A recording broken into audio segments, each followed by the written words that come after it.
You cannot play those guys the entire second half without any break.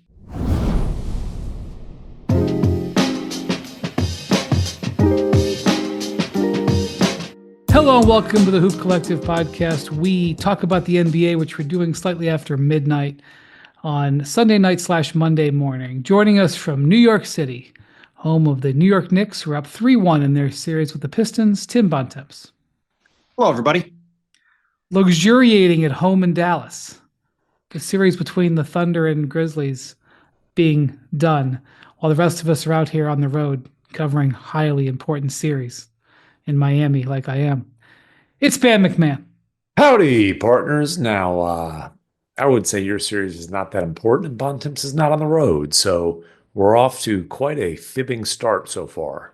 Well, there was a lot that went on this weekend in the NBA, and it's a somber note that we're going to start out with because the last game of the weekend had a big downer with a big implication going forward, and that's Damian Lillard with what looks like a torn Achilles tendon in the first half of the Pacers' victory over the Bucks.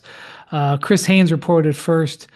Chris Haynes is a longtime acquaintance of Dame Lillard. First off, you saw the play. All right. It unfortunately had the hallmarks of a torn Achilles.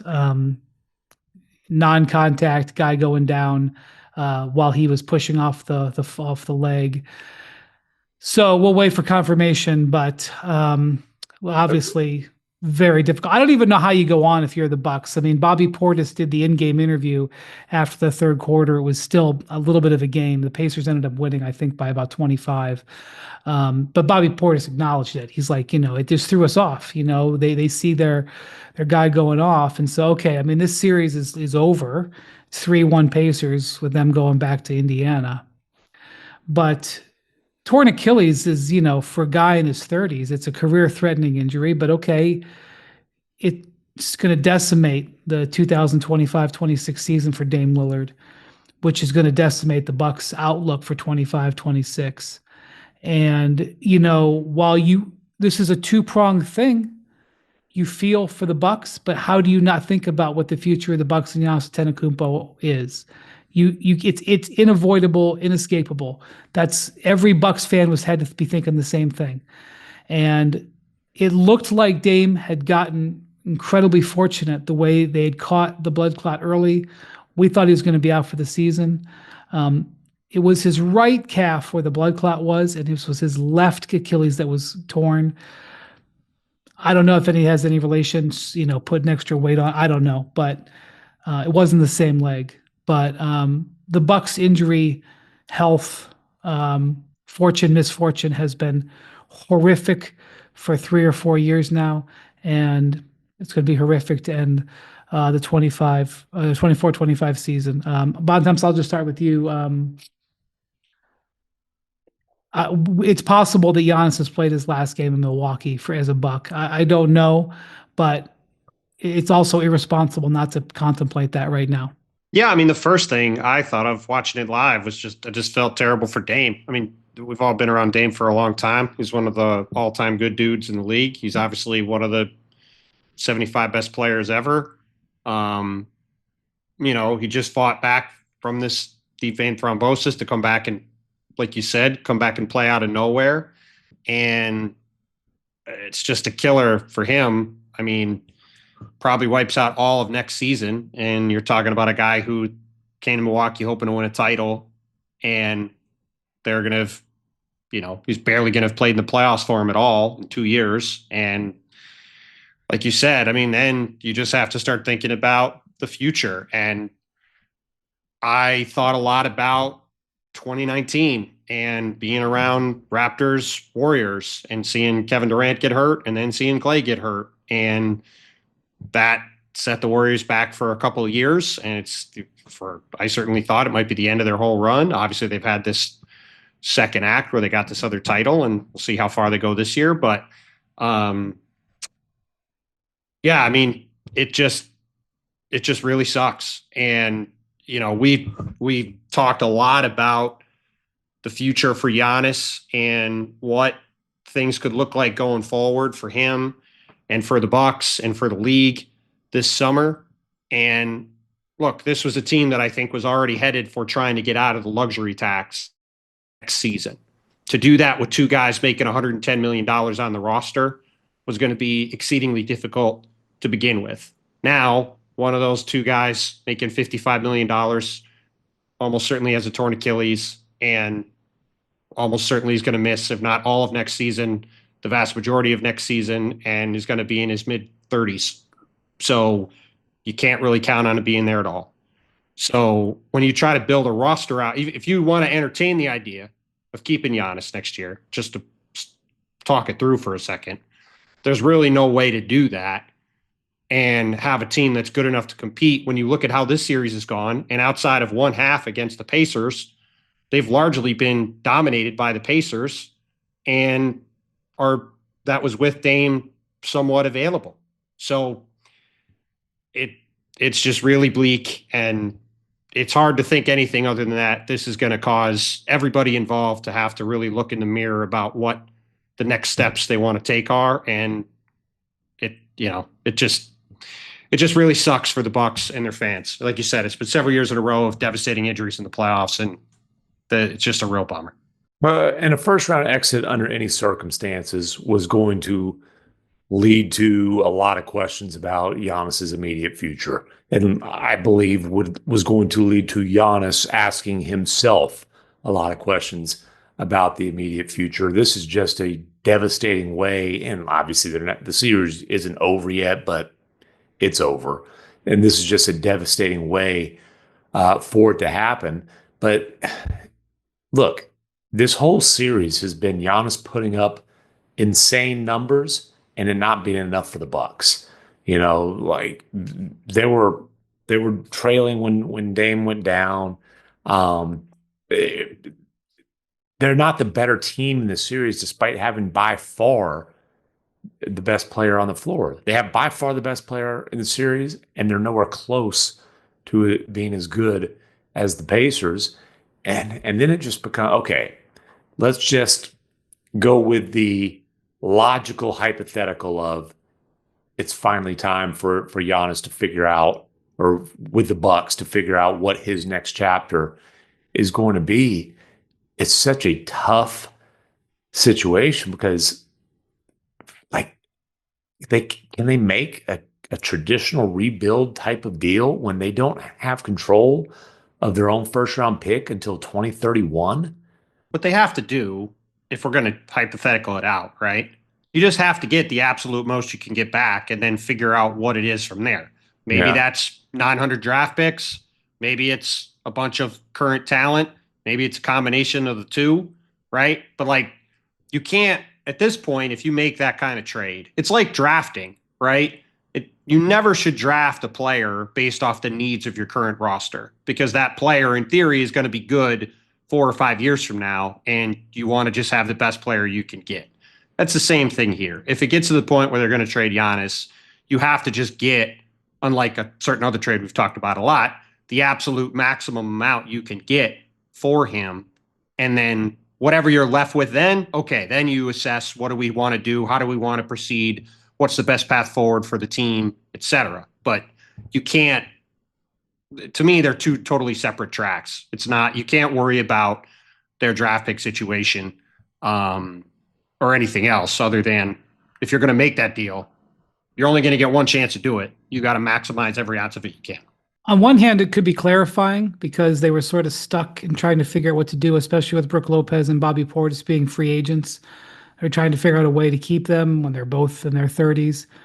On the other hand, I'll just point out, Kareem Abdul-Jabbar requested a trade. He was traded in 1975. The Bucks did not go back to the finals from 1975 to 2021.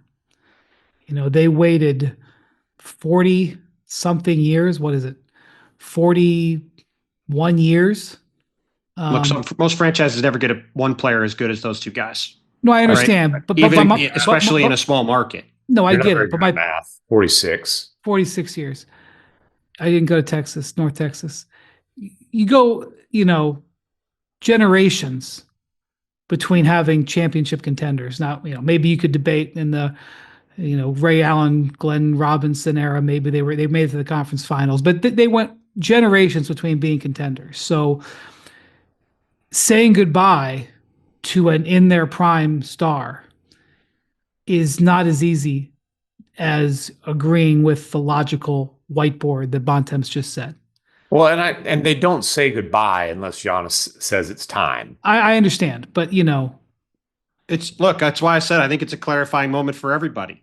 Like if Giannis wants to spend his career in Milwaukee, good for him and God bless him. Like that would be great. Like look at Dirk, right? I mean, we spent the last 3 months talking about Luka being traded and the Mavericks fan base and Luka and Dirk all thinking it was going to be a Dirk-like thing, right? Where he's going to spend his whole career with one team. Giannis has won a title. He doesn't have to go chase a title. So like, I'm certainly not sitting here saying he absolutely should leave. If he wants to stay, great. But to me, obviously this is a horrific injury.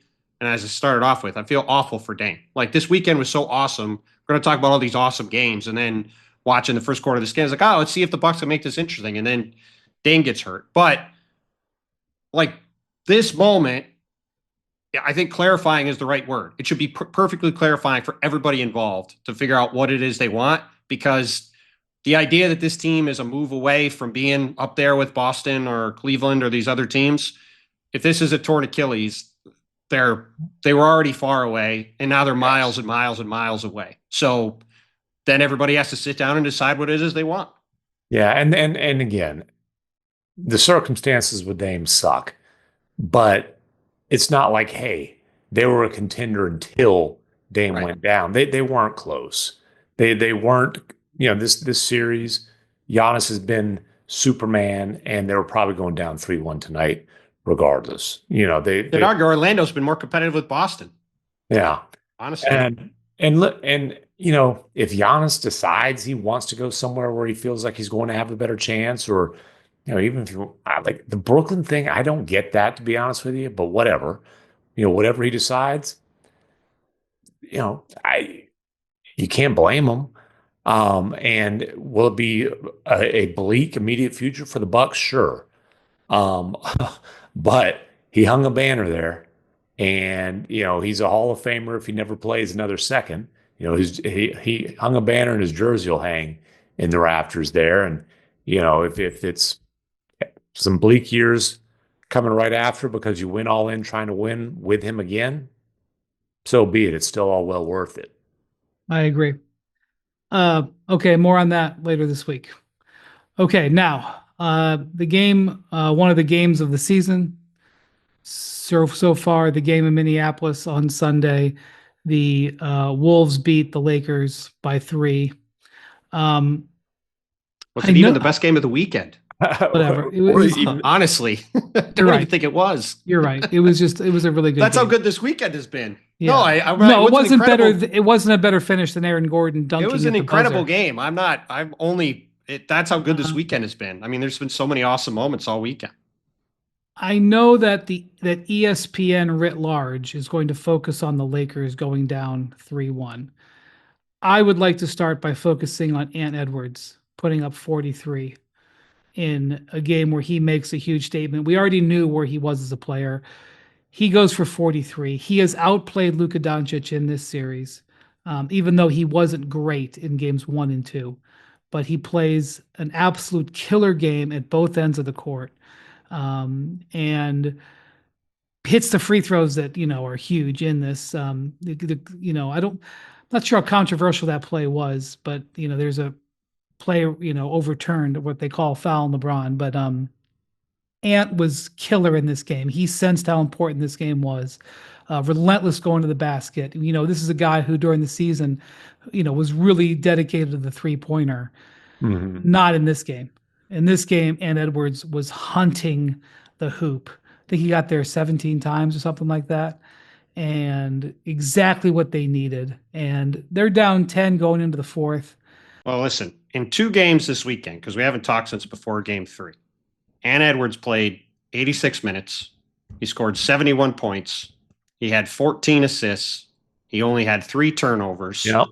And he just dominated the 4th quarter of both games. Both games are sitting right there. The Lakers had a chance to get not one, but both of them. LeBron James had two incredible performances, especially today on a short turnaround. Luka Doncic was sick the other day. He played much better today. And Ant just beat him in the fourth quarter and just had more juice down the stretch. Some of that, I think, is because of how Chris Finch handled things compared to JJ. We'll get to that in a minute. But that's the only thing you can take away from these two games is that in the fourth quarter, in winning time, Anthony Edwards delivered. 16 points in the fourth of this game, hit 3 threes and got the line 5 times, went 5 of 5 with the line. 4 of 7 from the floor. The Lakers had 19 points on 5 of 18 shooting. And, to me, obviously, you start with Ant's performance and you throw the numbers out there, especially the scoring, but the assists, the turnovers, all that. He did that without playing hero ball, which, again, the biggest criticism of Ant as a player at this point of his career is his tendency to lean into hero ball in these kind of situations. That's why I picked the Lakers to win this series, because I felt like, hey, if it's close, it's going to be advantage Lakers because the Wolves really struggle in clutch situations. And Ant was I think it was a minus 51 in clutch situations this year with a, high volume of shot attempts and a low field goal percentage.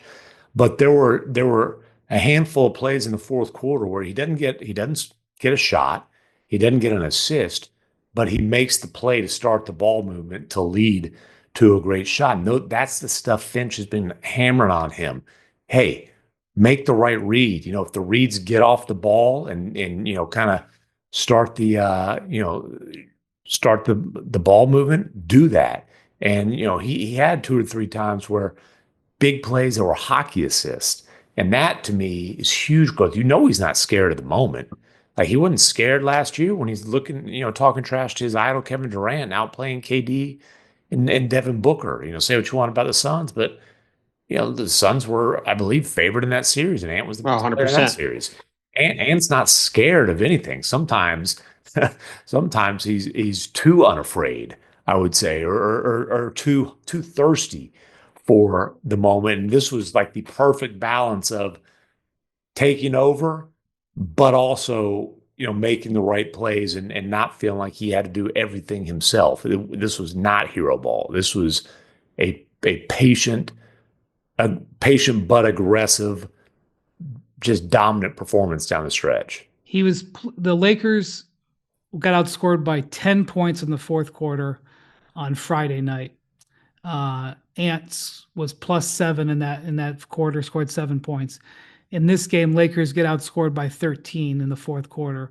Ant played the whole fourth in this one, +13. So he's +20 in the 2 third quarters. I'm sorry, the 2 fourth quarters, which basically have defined the series. That's the 2 games that could have gone the Lakers' way that go the Wolves' way. Now, granted, on Friday night, I know Luka was sick, and he was not himself. But that all the more reason why JJ Redick's decision making in the second half of this game is just, he coached this game like it was game 7 of the finals. Yeah. Not like it was, game 4 of the first round. Well, the most remarkable thing was him saying they decided this in the locker room at halftime. Like, I'm sorry, if Tom Thibodeau did this and didn't pull a one starter the entire second half, the entire city of New York would have pitchforks out and would be coming for him, right? It would be the biggest story going. Like, I'm sorry. I understand in part what he's thinking. The Lakers roster is not good, all right? It's the reason I picked Minnesota to win the series. They're the deeper, better team outside their top couple of guys. However, the Lakers are up by 10 at the end of the third quarter. You've got LeBron James at 40 years old on a 36-hour turnaround. You've got Luka Doncic, who's coming off having food poisoning and thrown up in the locker room and need to come out late to start the second half on Friday. You cannot play those guys the entire second half without any break. Play Gabe Vincent for a couple minutes. Play Jared Vanderbilt for a couple minutes. Play Jordan Goodwin for a couple minutes. I'm not saying they got to play 20 minutes, but you got to give these guys a break, especially when you're up. It's one thing if they're down 10, and if you're going to go down 3-1, the season's probably over, and you got 2 days off after. So, yeah, let's just throw the kitchen sink at it and go for it. In this situation, the Lakers had a dominant third quarter. They had the lead You have to give these guys a break. And you could see as the fourth quarter went along, I thought Chris Finch played it perfectly. He brings in Naz Reid with 5 minutes to go. Naz Reid immediately gets 5 points, has a ton more energy than everybody on the court. Then he brings in Dante DiVincenzo. He has a ton of energy. He's flying around making plays. And yes, the 3 guys on Minnesota's bench, Nickeil Alexander-Walker and those 2 dudes, would be the 4th or 3rd best player on the Lakers. So that's inherently JJ's problem here. But at the same time, you have to try to play a couple other guys a little bit. This has never happened since 1988. You just cannot do that in this game. I will say there were 6 players who played all 24 minutes in the second half. Ant was the 6th. And LeBron honestly made some incredible defensive plays down the stretch. Unbelievable. The one, like, I don't know, man, if you have to go to Hawkeye to catch the foul, the Hawkeye cameras to catch the foul, I don't know, that whatever. But like, he had 2 or 3 just incredible defensive plays. But Luka's only points in the last 7 minutes were 3 free throws on a total bailout foul. It was Julius Randle fouled him, but like Luka was going to throw up a terrible shot, and Randle just made it was a bad foul. Now they were forcing the ball out of his hands, but still, for Luka to go the last 7 minutes without scoring, and Luka had a rebound in the entire game, and just 2 assists, by the way. Yeah, and defensively, I mean, there are definitely some like Luka statue stand and watch type of moments on the defensive end. And look, there were multiple occasions last year where Luka played these kind of minutes in playoff games, right? Where he would play. He would take a couple minutes, maybe 2 or 3 minutes in the first half, and then he might play the whole second half. Like that happened a lot. These circumstances are different, right? Luka's, I mean, I don't want to harp on the conditioning stuff, but like the condition was a major issue early in the season. He had the longest injury layoff of his career. There's no possible way for him to be in peak shape. And then, as you mentioned, this guy was puking his guts out 48 hours ago. Spent his whole day yesterday, basically, if he wasn't getting treatment, sleeping. It's just. It's also one thing if it's Luka and Ant, guys in their prime. It's another thing if it's the oldest player in the league on a 36-hour turnaround.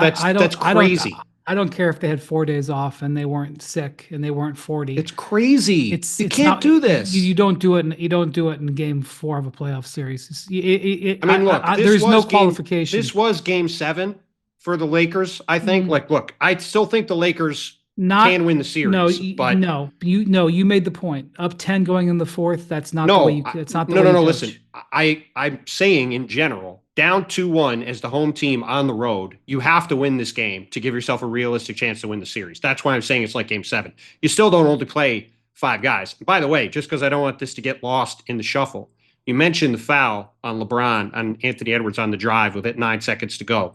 They call the ball out of bounds. The Wolves challenge it. Amazingly, the Lakers call timeout. Then the Wolves challenge it. Not only do the Wolves win the challenge, the Lakers lose their timeout. Had a big impact on the end of the game. But that was a very unusual sequence that I don't think I've ever seen before. Well, and the other thing that's fascinating about it is, MacMahon will remember this, the reason this call happened today is because last year, Kyrie Irving fouled Jaden McDaniels in Game 2 of the Western Conference Finals. The ball went out of bounds. The ball was off Jaden McDaniels because Kyrie fouled him. And because of that play, the NBA changed the rules. So this year, you can review for an approximate foul. And on this play, like LeBron hit Ant on the wrist. I thought it was a foul. I was a little curious, more than a little curious, to see if they'd actually call it on LeBron in that spot. But they did. I thought he hit him on the wrist. And that call can't happen last year. It just would have been off Ant. It would have been Laker ball. So it is fascinating that call, which put the Wolves in that hole last year, down 2-0, comes back around and gets them the ball up 1 with 2 free throws for Ant, helps them win this game. One other thing I'm going to talk about going down the stretch. So the possession before that, the Lakers have the ball. Luka is bringing the ball up the court. Jaden McDaniels is draped all over him. Okay. Luka can barely move. He is exhausted. And he steps on Jaden McDaniels' foot and falls. Now, I text with some referees tonight. The short answer is if a player falls forward, most of the time it's a trip. But if the defender's foot is on the ground, sometimes the official can't see it, is long story short. And so after the game, JJ Redick says that should have been a foul and Luka should have gone to free throw. If it had been called a foul, it wouldn't have been egregious, but just in texting with some officials tonight, they just said it's a very hard call to make in real time when the defensive player's foot is on the ground. Well, you'll be shocked to know that Luka agreed with JJ. Well, here's a key thing that I don't know if everybody picked up. So Luka falls on the ground, has no choice but to call timeout. So the Lakers lose. They had 2 timeouts left, and those are their last 2. When he calls timeout, there's 17 seconds on the shot clock, which means, and they hadn't gotten it over the half court yet. That does not reset. That they have until the clock strikes 15. Mm-hmm. So they had something less than 2 seconds. You have 8 seconds to get the ball into the front court. I'm sorry. Yeah, and if the clock hits 15, it's a violation. The ball was not across the line. So they go into the timeout and they've got to draw up a play that gets the ball into the front court. Because if the ball is inbound in the backcourt, unless it's a real quick touch pass, you run the risk of an 8-second violation. I don't know if this was explained on the broadcast. I don't know if it was, but I know it was. They were on top of it. I know that Ant Edwards knew it because Ant Edwards immediately came up to the referee and said they've got 1 second, right? And so the play, Luka comes to the half court line and kind of stops because he's afraid of catching it in the backcourt and being a backcourt violation. And I'm not sure who comes and gets the steal. Was it McDaniels again? So that is a bunch of different things happen. And here's one last thing I'm going to say about the events of the last few minutes of the game. The Lakers did get a great shot. Oh yeah, they sure did. They come down. Luka gets trapped. He kicks to LeBron. LeBron moves it to Austin Reeves. I know it was a tough shot for Reeves, but he gets a clean look. But here's the problem. It wasn't that tough. It was an open corner 3. Yeah, but he had a they'll take every time. I agree. 100%. That's a Here's great look. Here's the problem, guys. Let's say the ball goes in and you go to overtime. What do the Lakers have left for overtime? Well, at least they have a chance. But yes, well, I agree. For sure. And by the way, the other thing we should talk about, the bellwether in these 4 games has been Jaden McDaniels. The 3 games he's played well, the Wolves have won. He has been unbelievable in this series. And it has been a huge moment for him. A guy who's been up and down, I think, to be charitable at times during the regular season. And he has been unbelievable in the 3 wins in this series. And Reeves hasn't been great. No. I mean, he was okay today, but coming into this series, the Lakers needed their 3 stars to be top 5, preferably top 4. And I think Ant has been better than Luka. Ant's been the best player in the series. LeBron has been great on defense the last couple of games. He was good on defense also in game 2. He made some plays, but he's been great on defense in game 3 and 4. 38 points in game 3. He and Luka are probably 2 and 3. But then it's a ways before you get. I mean, even Naz Reid. The depth of the Wolves has shown through. It's shown through in the way Chris Finch operated the game. He believed in his bench. And look, it's fair to question the depth of the Lakers, but Chris Finch had levers to pull. And JJ Redick at halftime of what essentially was game 7 decided he had no levers to pull. And that's the difference in the series at the moment, beyond Ant's brilliance at the end of the game. I don't know how you can make any decision that you're going to do for the entire second half. Well, I agree. I'm not saying that's that's logical. I don't think you can say we're going to trap the pick and roll. We're going to play we're going to press. Every decision's got to be dynamic in a playoff. That was why I thought that was an unbelievable quote when I saw it. Although you didn't mention Julius Randle, who's having a very good series. He's been awesome too. He's been awesome. By the way, he only rested 32 seconds in the second half, and I've not seen Julius Randle play better defensively than he did. He's been an unbelievable monster. I mean, he's been unbelievable. He commit the one terrible foul on Luka, but listen, he was really competing defensively. The Wolves went 18-3 down the stretch, and I know that the schedule was not good. but they Well, a still certain went team 18. had a similar record down the stretch last year. They had a pretty good playoff run. Yeah. And by the way, I'll point something else out. The Pacers went 14-4 down the stretch. And they look like it. And they have been impressive. And Hey, I'm waiting to see the Pacers in the second round against a different opponent, but they've been very, very impressive. The Cavs look great. Well, again, settle down, Cavs corner. We haven't talked about the Cavs at all, yeah, but we could skip right past that. Look great. I don't know. Cavs Pacers talk starting next weekend when the second round starts. I know. I'm Cleveland. just saying. And you know what happened in Game 3 with the Cavs? They didn't play Darius Garland because he had a sprained toe. Yeah. So therefore, they played really big. They played Dean Wade and DeAndre Hunter the extra minutes, and their defense was impenetrable. I realize that the Heat are not the 96 Bulls, but holy Moses, did they look great. All right. By the way, if we're going to mention the hot teams down the stretch of the regular season, we got to mention the Clippers. It's a 2-2 series, but I'm just telling you, if the Clippers win this series, they're going to put up a real fight against the Thunder. Well, let's just talk about that game. We got to talk about it. So anyway. I was at our colleague Mike Wilbon's house. I had to go to Phoenix for a couple of days for a personal matter, and I had some free time on Saturday afternoon. So I went to Michael Wilbon's house in Scottsdale, which is always as you do, MacMahon, as you do.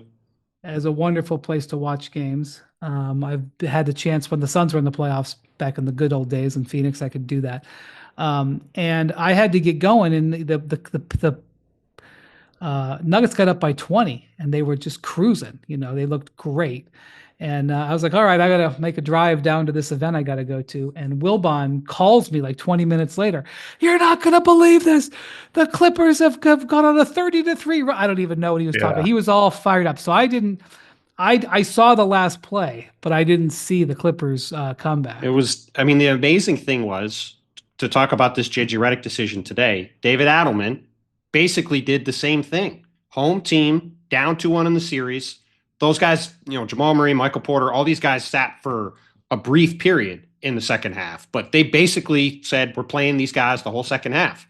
And they were up by 20. And the Clippers just came on like an absolute freight train. One point, it's a 32-9 run. Same thing. It was like, this game goes to overtime. The Nuggets are going to get run off the court. And their season's going to be over. And then just the absolute craziest ending ever, to the point where if you watch the slow-mo, 120 per frame shot replay, you have to click all the way to the very last shot to see the ball out of Aaron Gordon's hands, in the ta-da nick of time. That was unbelievable. Unbelievable ending. And the reason I think that he gets a dunk there is that nobody thinks there's time left for an offensive rebound. It was like a pass. It was like the Lorenzo Charles, Derek Whitberg play back in the NC State championship game. It's just complete serendipity. And by the way, huge shout out to Michael Porter, who's playing with this busted shoulder and played a ton of minutes, was out there basically the whole second half, clearly limited. Obviously, it's not a shooting shoulder, but still, that series is just an absolute war. Well, and Aaron Gordon's been banged up all year. He's been dealing with this calf all year. He's not the same type of explosive athlete. Yeah, Jokic has been banged up. Jamal's been banged up. They're fighting. But Gordon's plenty athletic on that last one. And that's one where, look, if Joker doesn't shoot an air ball, game's over. The Nuggets lose. Yeah. But because he shot it to about 2 feet long, and obviously Joker's just trying to throw up something there. But because it was about 2 feet long, Gordon was able to get it and throw it down. That's got 7 written all over it. And on one hand, it seems a little bit unfair for the Thunder to win 68 games and have to get that winner. But on the other hand, the Thunder are done, and they're going to have at least 8 to 10 days off. I was going to say, Thunder are going to be rooting hard for that series to go 7 games. So am I. They're gonna cheer every single cut on Jokic's arms. The man's arms are perpetually slashed, he just got out of a Freddy Krueger movie. And what a battle between him and Zubats. He's been awesome, dude. Awesome. And like the Clippers, phew, Kawhi, we've talked about, like he looks springy again. He looks like a guy who is capable of being the best player in any series. He's on that short list of guys where, listen, Shea very well could outplay him. Obviously, they're not playing one on one, but Shea's a likely MVP.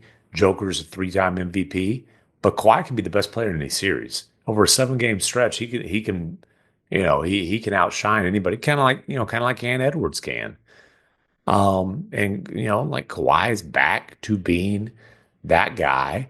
Harden is had a great year. If it's Clippers Thunder, there are some really interesting storylines there. There are. The Paul George trade can still pay off for the Clippers because Kawhi is still there, and that was the whole point, really. Yep. And James Harden represents the worst trade Sam Presti's ever made. Well, it just would be, it just would be another epic series. I think these two teams, like Wolves Lakers, have been great. We'll see Yeah. where these two teams stand physically by the end of the series, but watching this series, I think these are the second and third best teams in the West in whatever order. And, we'll see what happens again, health wise. But this has just it's been unbelievable to watch. I'll just say, other than the Thunder, all of the seeds in the West, well, I guess maybe not the Grizzlies, but seeds 2 through 7, the seeding didn't matter. The Wolves and Nuggets, or the Wolves and the Clippers, if they win these series, it's not an upset. It's not. It's overcoming not having home court advantage. But these teams are all very, very close to each other, as these series have dictated. Okay. Also, won't be an upset if the Warriors win the rest of their series. As a segue. True, but the Rockets have got to do better than in Game 3 with Jimmy Butler on the sideline. They just, they don't have the firepower, and it's pretty obvious. And under certain circumstances, they have enough. And I know they're on the road, and it's a big ask for a young team. But they need, if they're going to win the series, they got to win that game. They just got to. And now they're playing from behind, and Jimmy's going to get better by the day. So. Well, and that was just, talk about Herculean efforts. Steph Curry does not usually play 41 minutes for a lot of reasons. Obviously, he plays an incredibly taxing style. He's not that big. They try to maximize the time he's out there, so he could be flying around. For him to play 41 minutes against this Rockets defense with Amen Thompson and Fred VanVleet and Dylan Brooks and all these really good physical defenders throwing themselves at him for the entire time he's on the court, to have 36-9, only 2 turnovers. Steph can be a little turnover prone. He had a couple early in the game, didn't have any more after that. He's flying around, hitting one bomb after another from 3. It was just awesome to watch. And like you said, for a young Rockets team that's going through it for the first time, this is like true baptism by fire for a lot of these young guys, seeing what it takes to get to the mountaintop right away. And that was just a vintage all-time Steph performance. And the Rockets have probably seen more vintage all-time Steph performances than any other franchise, probably times 3 at this point. So yeah, just a lot of these guys were, prepubescent when some of the other ones happened at the Rockets. Well, that's the thing. Like, Steph has a ton of playoff games where he scored more points than this, but this was a throwback game to like the early 2000s, where when you score 30, it's one thing to score 35 and your team scores 125. You score 35 and your team scores 100. The leverage on the points is greater. Mhm. So that's why, and Steph, every point is earned in the series. Right. And typically you see, I think Steph was like 10 of 25, which doesn't feel like a hot He was game. 12 for 23 and 5 for 13 from 12 3. for 23. Okay. Yep. Yeah, 5 for 13 from 3 doesn't feel like a great Steph shooting game, but then you see the way the game was played and you understand, that the value of each of those goes up. Well, and look, we all thought the Rockets were a consistent offensive engine away from being a real contender. And that's pretty much the way this series has played out for them. Jalen Green's had one amazing game. They've won 1 game. He's had 2 poor games other than that. And we'll see, if the Rockets can make this a series. But, if not, we'll see how they react this summer when they have options. I'll have a lot of options. They'll have Yep. options. Whether they act on those options remains to be seen. Maybe they'll have Cooper Flag. It's possible. That's Thanks, true. Phoenix. All right. So Knicks, Pistons, brutal weekend for the Pissed Pistons. offs. They're not Pistons today. They're pissed offs. Yeah, brutal weekend for the Pistons fans. The Knicks are up 3-1. So obviously, let's start with the fact that the end of the game, it's a 3-point. It's a 1 point game. 1 point Yeah, game. 1 point game. 1 point game. Cade Cunningham gets a great look from top of the key. Now, two in a row from the exact same spot in the final 30 seconds. Regardless of whatever, we're obviously going to talk about this foul. It was a bad missed call. David Guthrie staring right at it. He's got to make the call. That being said, if Detroit goes on to lose this series, Cade Cunningham, who's played great, has had an awesome year, he's going to think all summer about those two shots. Got right to his spot on both of them. First one just rims out somehow, spun out. Second one just missed. And either one of those goes in, Detroit very well wins this game, and it's 2-2, and they got a ton of life in the series. But obviously, goes without saying, you'd also like to see this call at the end be properly made. So as an offensive rebound, the ball goes out to Tim Hardaway Jr. in the corner. Josh Hart bumps him.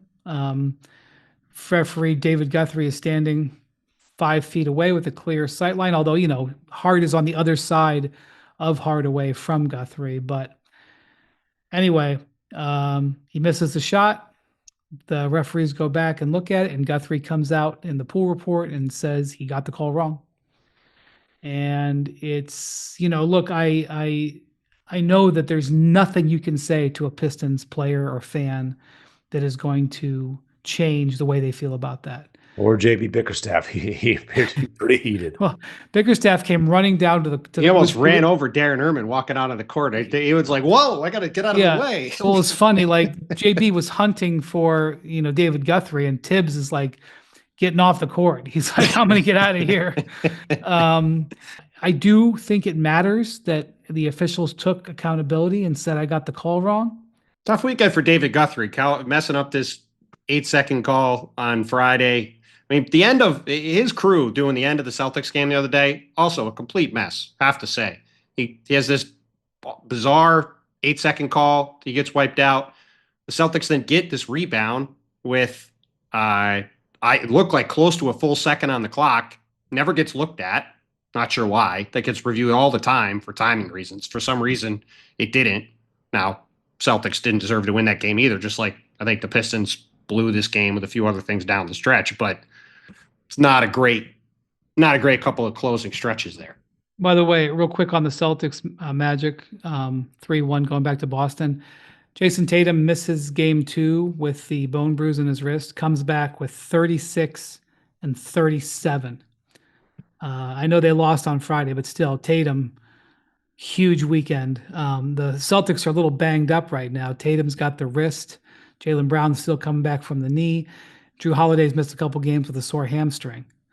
Chris says Porzingis tweaked his leg tonight too.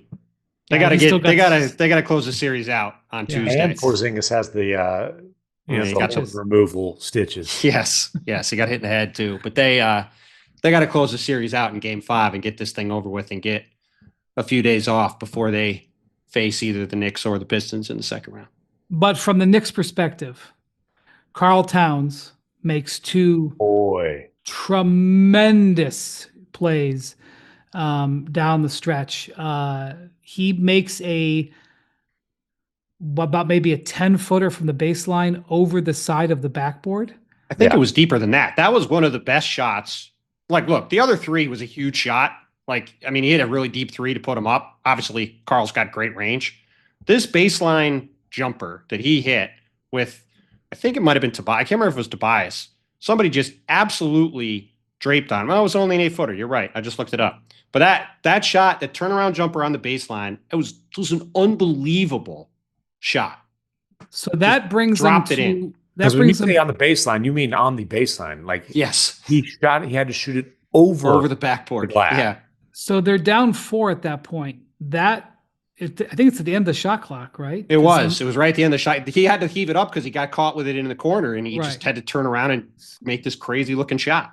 So he makes that, then the Knicks get a stop. And then he drills a deep three to put the last basket of the game to put the Knicks ahead. I mean, this is, Towns has playoff games where he's hit big shots like this. This is not like his arrival. But it was his first big moment in the playoffs in a Knicks uniform. He also had another big three with just under 3 minutes to go, too. And he was there. I mean, Jalen obviously went out. It looked like Jalen might have messed his leg up for a minute, but Karl was the one consistent presence they had throughout the game. And then they got down to the end, and it was the Jalen show as usual. And Karl stepped up and hit 3 massive shots. Yeah, Jalen had a huge fourth quarter, but Cat was the one who hit the biggest shots at the end. So that's the other thing coming out of this game. Jalen gets rolled on, and so it was his right ankle. It was his left ankle. I'm fairly certain that he sprained that cost him about a month, most of March and part of April. I don't believe. Was his right ankle? I'll double check that. Okay. No, it was same. It was his right ankle. Oh, same wow. one.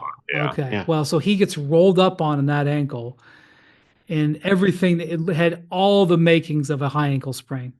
Which, by the way, going back to it, in that Wolves Lakers game, LeBron was diving for a loose ball, and he landed on Ant Edwards's ankle, which had all the makings of a look of a high ankle sprain. It looked a lot like the Solomon Hill LeBron play from back in the day, and Ant and LeBron are probably the two most like indestructible people we've seen in a long time. And it looked like Ant's leg was dead, and then he just popped up. I was like, okay, I know, I'm back. but LeBron missed the rest of the season pretty much from that. He never recovered from that. Well, that was like the first. I mean, I guess it wasn't the first one. The knee was before that, but no, one of the first real injury absences. The groin that he had his first year in LA. But forget Yeah. about that. The point is, Ant has shown incredible rubber bones and ligaments in his career, and he just picks right up. I mean, he looked like, oh my gosh, he keeps going right on going. And this one, so Jalen, I mean, like the way he like sort of had his right ankle, like just was holding it up in the air. You were like, oh my God. He goes to the locker room. He comes back and has a great finish. The question you have now is, how is that ankle going to feel? You got to fly back. How is the ankle going to feel for Game 5?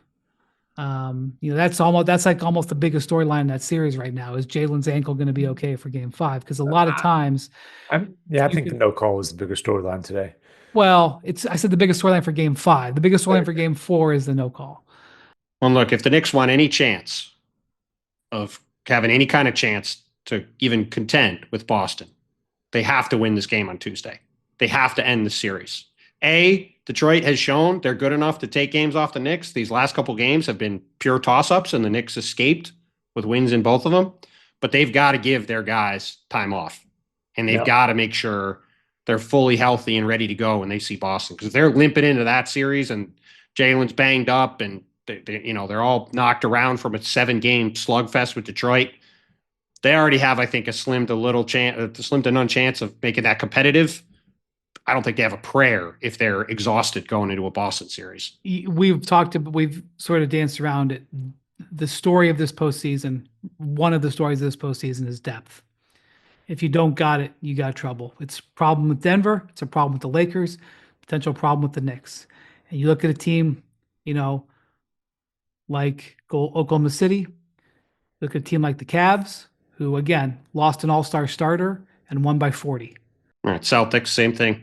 Celtics, same thing. Although the Celtics, Sam Hauser scored no points in the first 3 games of the series, and he finally came alive a little bit today. They have 8 or 9 good players, though. That's the thing. They have guys you can rely on. The Wolves have guys you can rely on. The Clippers have guys you can rely on, right? Like, that's been the difference in these games.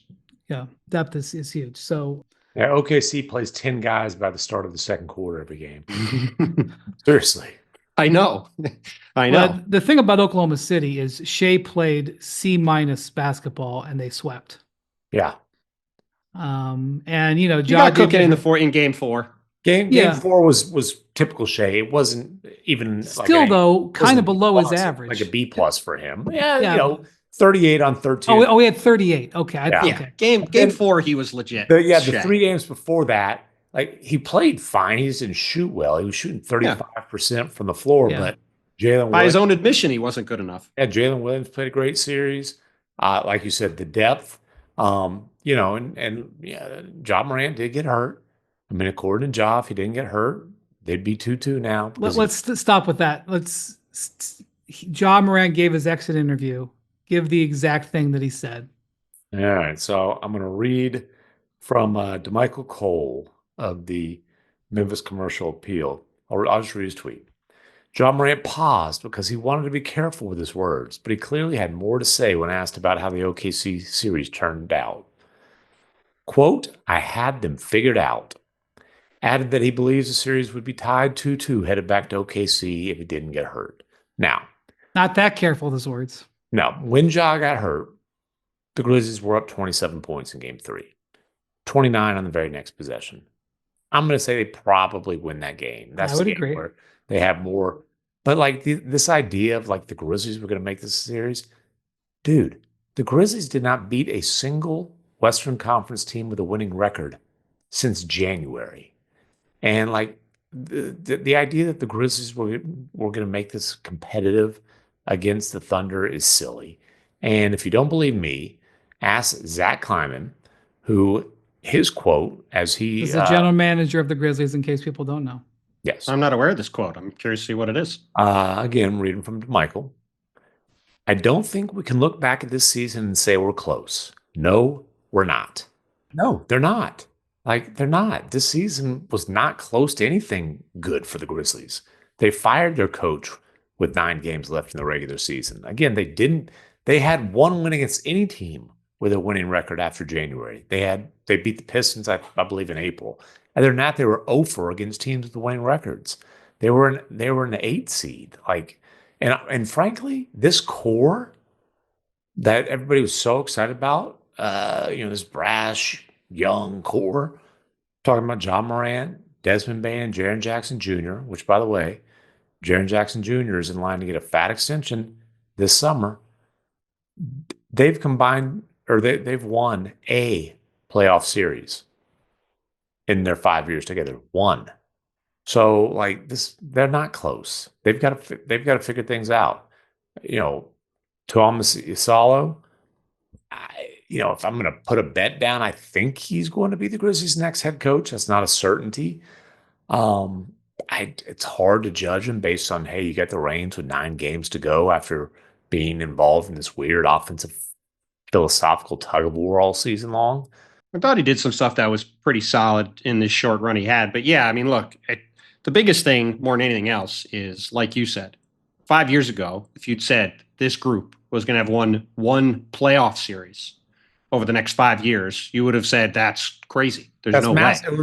It's massively disappointing. And obviously, there's a lot of things. The fact that Ja has more league suspensions than playoff series wins is a problem. Now, significantly more. Yeah, 2-1. Now, twice suspended. Ja has not. There's like, aside from silly, like, I thought you meant suspended games versus playoff. No. No, games. Yeah. No, just suspensions. A lot more playoff suspended games than within playoff wins. I think Ja has, with guidance, has he's come to kind of an understanding of how to enjoy life without putting yourself in jeopardy of league disciplinary action.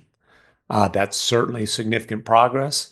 But hey, Ja as a franchise player, the Grizzlies are committed to him. Running out Noah LaRoche, the assistant who had his hands all over the offense that Ja hated, was a sign of, hey, Ja, we're about you. We're about, making you happy. We're about appeasing you. But he misses a ton of games. And I know, like, hey, they're contact injuries, but he's a guy who tends to get hurt a lot. And when I'm talking to people around the league, GMs, execs, scouts, I don't have people tell me that they think Ja's like a top 10 player when he's healthy anymore.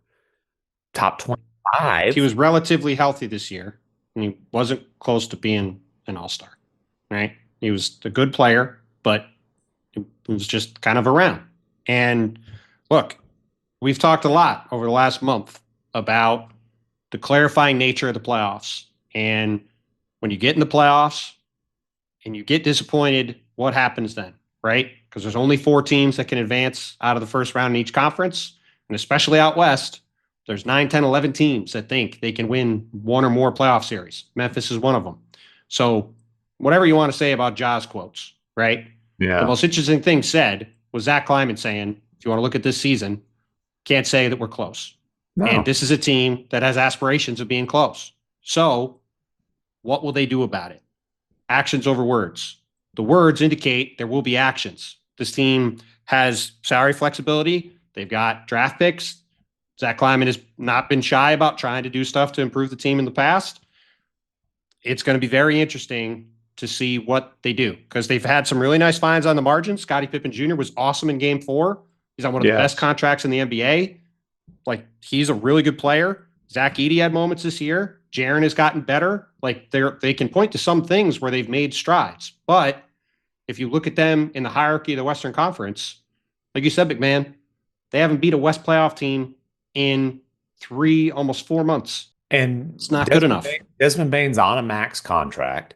Jaren Jackson Jr., I think he's probably going to end up all NBA. It's going to make him super max eligible. It's going to make those negotiations really interesting. They both had bad series against the best defense in the NBA. And like, it's the best defense in the NBA, but like, if you think you're going to do, you don't think they had the Thunder figured out? No, I don't think either one of those guys.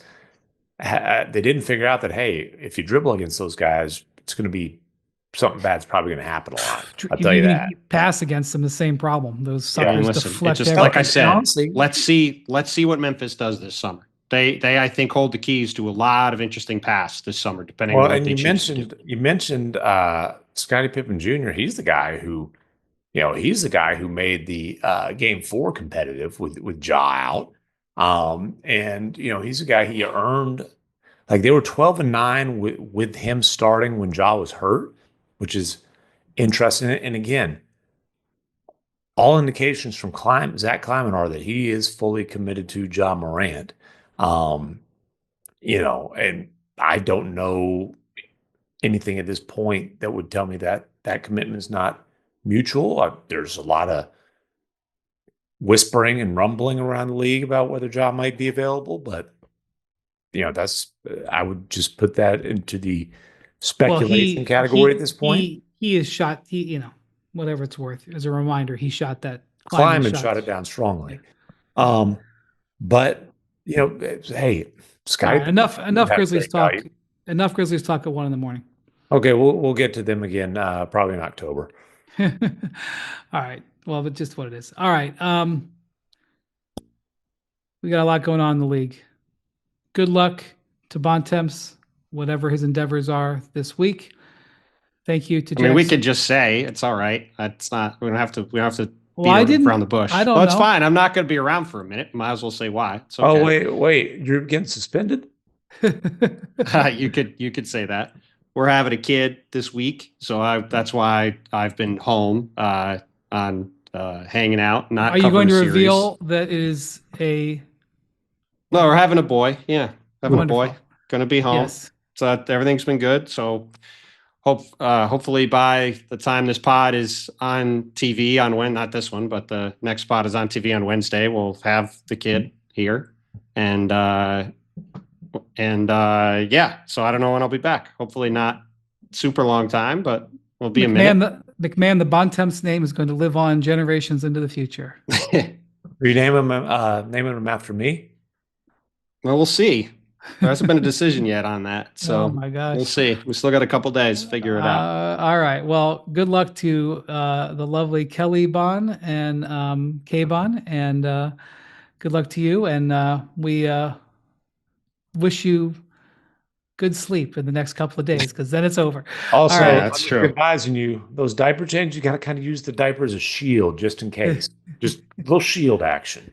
I've heard about that. We'll have to be ready. He's watched the YouTube videos. I'll be listening to the pod from home and watching the games, and we'll talk to you guys soon.